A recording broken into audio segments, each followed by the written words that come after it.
ผ่นดินชิงทองของลาวมาอยู่แดนต่างดาวคิดถึงสาวด้วยใจห่วงหาถึงแม้นว่ากายจะอยู่อเมริกาไกลกันคนละขอบฟ้าอยากกลับมาหาควันซีวีจะมันภาคเพียรห้ำเฮียนวิสาจนถึงวันกลับมาพร้อมหน้าตาและพร้อมศักดิ์ศรี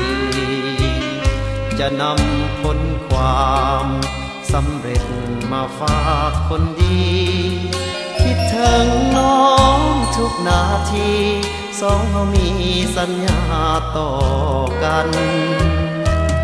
น้องกลางวันอ้ายนั้นก็เป็นกลางคืน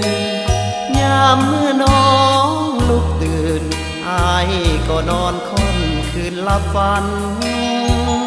คนลาขอบโลกทุกโศกบ่อาจงูทันเวลาที่แตกต่างกันความสัมพันธ์อย่าแตกต่างไปบอกเคยปักใจกับแม่มผมทองยังคิดถึงแต่น้องที่หวังเป็นคู่ของแน่ใจอย่าลืมสาบานที่น้องนั้นเคยให้ไว้จงคิดถึงคนอยู่ไกล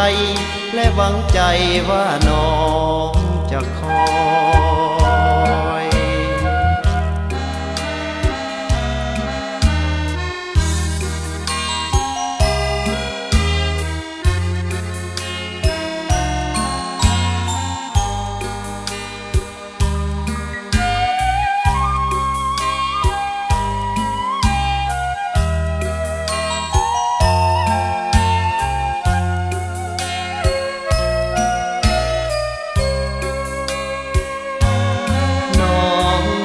วัน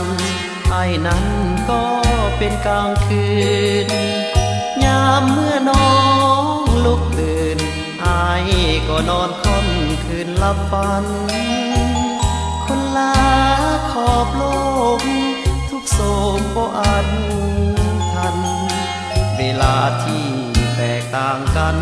ความสัมพันธ์อย่าแตกต่างไปเคยปักใจกับแม่มผมทอง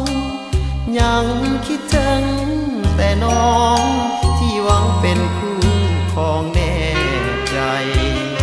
อย่าลืมสาบานที่น้องนั้นเคยให้ไว้จงคิดถึงคนอยู่ไกลและหวังใจว่าน้อง